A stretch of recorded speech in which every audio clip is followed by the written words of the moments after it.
ma'am. My name is Christine May Talang, and today I'm going to do a return demonstration on a proper way of handling and assisting delivery.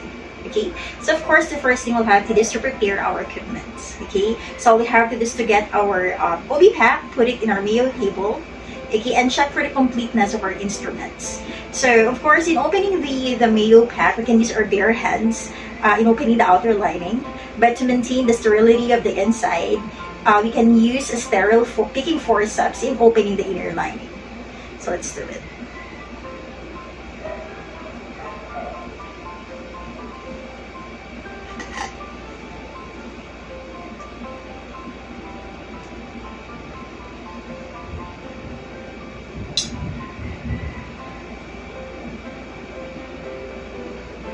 After that, we then prepare other materials to the open OB pack, like our OR gown pack.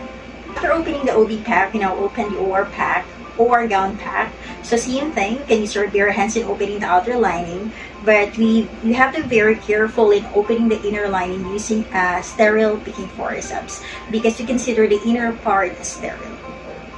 So we have to open it slowly, making sure that we maintain the inside part sterile.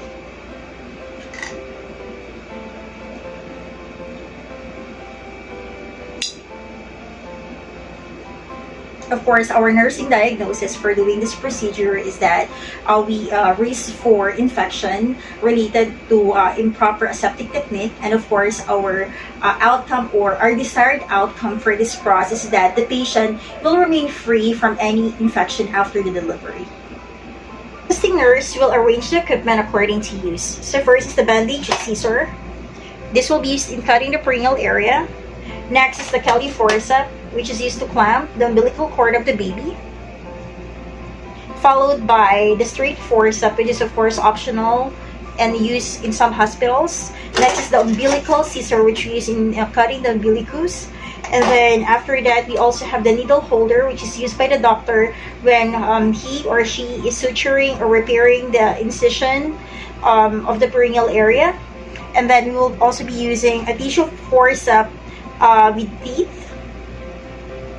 And of course, we use this for the perineal muscle. And then lastly, we also use the tissue forceps without teeth.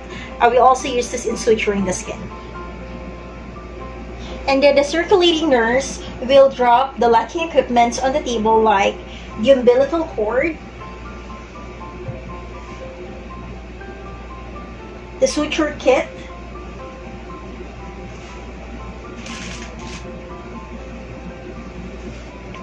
next is the OS.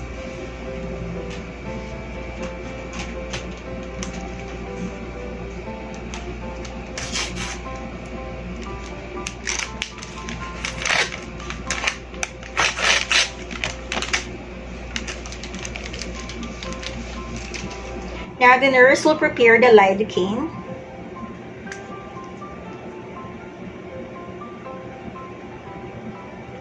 And let the assisting nurse pull the syringe and then carefully get the lidocaine.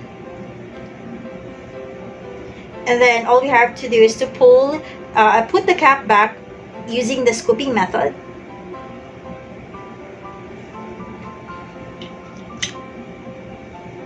And then once we have all of our materials or our instruments available, then we have to make sure that we position it depending on the doctor's use. So the first thing, we should have the lidocaine, and then we position the cord clamp beside the Kelly forceps, the suturing kit beside the needle holder, and of course the OS beside the placental hole. Now that we have our OR gown pack right in our table, the first thing we'll have to do is to do a surgical hand washing.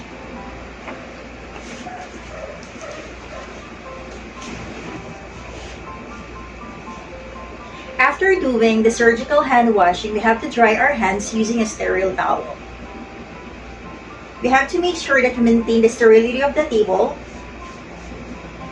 while doing the procedure. After that, after drying our hands, we just have to drop the sterile towel on the floor. So after we're done drying our hands, we have to pick the gown from the OR gown pack and locate the armhole.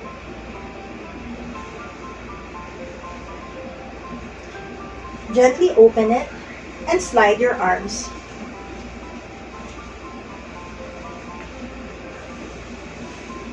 to the gown. To maintain the sterility of the gown, you ask a circulating nurse to tie the back part of the gown. I'm supposed to be wearing a mask, but for the sake of doing the return demonstration and for me to be heard well, I'm not going to use a face mask, but just please pretend that I'm using a face mask. So after that, we will do a close gloving technique.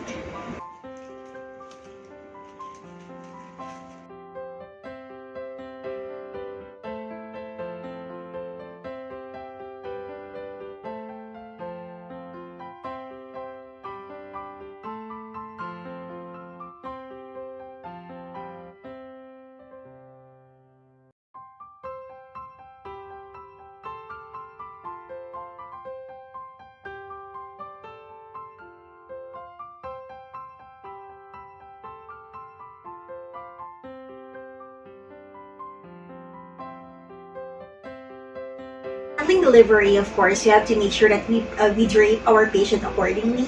So take note that the leg of the patient is considered unsterile, so make sure not to touch it. So we also make sure to keep our sterile gloves sterile by making sure that we only touch our gloves behind the sterile blanket.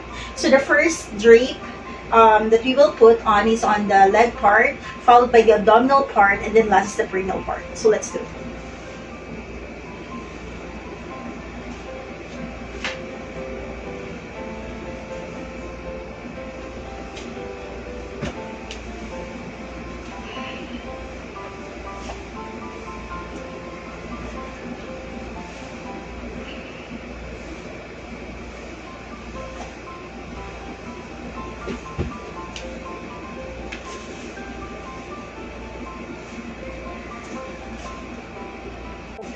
Now we also prepare for the perineal, the baby drape or the perineal support. So all you have to do is just to fold this into three folds, and then fold it in half, and then we insert our dominant hand.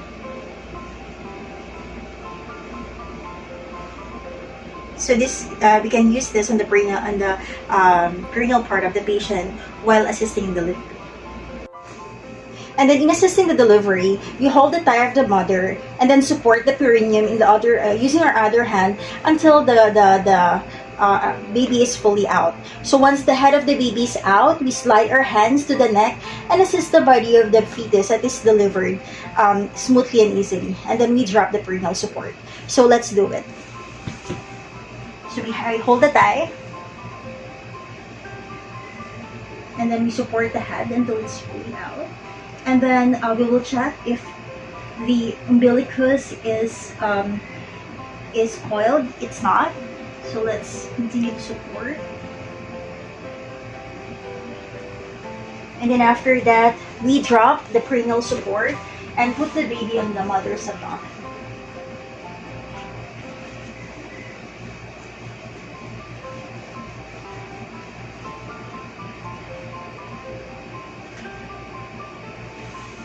And then after putting the baby on the abdomen of the mother, we then cut the cord. So we put the Kelly forceps at least 8 to 10 inches from the umbilicus.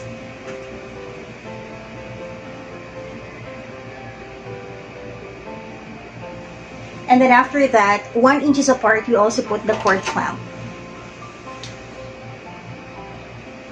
And then after that, we cut the cord.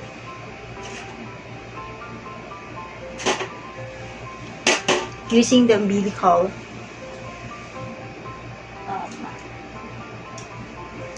And then after that, we are now ready to deliver the placenta. Of course, the first thing we'll have to do is to hold the forceps, which is the one connecting the umbilicus and also the placenta in place for like 3 to 5 minutes until we see signs of placental separation.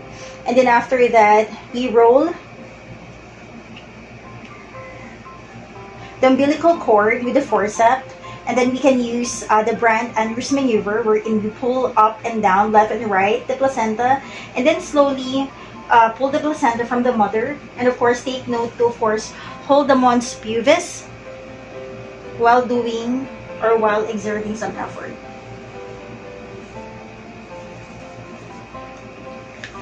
And then once the placenta is delivered, we take note of the placenta. We check for its part. So the shiny part is what we call the Schultz, and of course the other side is what we call the Duncan, which is the mother, the side of the mother. And then we also take note of the method of separation. And then after that, we put this in the placental bowl. Now we're done putting the placenta in the placental bowl. So of course, we have to make sure that we are prepared in terms of helping the doctor in suturing. So we assist the doctor in suturing, and we anticipate any need of the doctor, any help needed by the doctor in terms of suturing. Now, the nurse, of course, also will assist the doctor in doing the episiotomy. The first thing we'll have to do is to serve the syringe with 10 cc syringe with lidocaine. And then after that, we serve the needle holder with needle according to the doctor's dominant hand.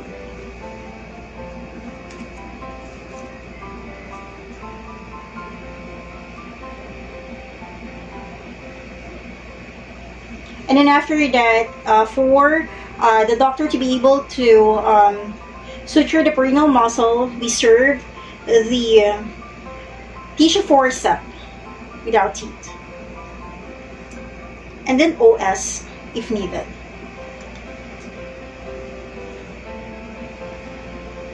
And then after that, we serve the tissue forceps without teeth to suture the skin. And lastly, of course, the surgical scissor to cut the suture. And then after that, we do the aftercare and sterilize the equipment. After the placenta has been delivered, the next thing we'll have to do is, of course, to flush the site with normal saline to do the aftercare. So let's pretend this is a saline. We have to flush it. And then after flushing it, we apply betadine antiseptic in a downward stroke.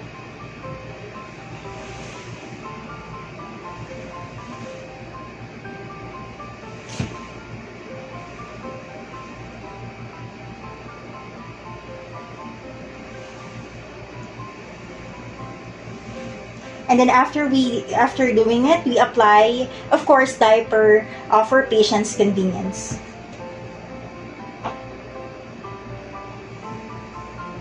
Let's pretend this is a diaper.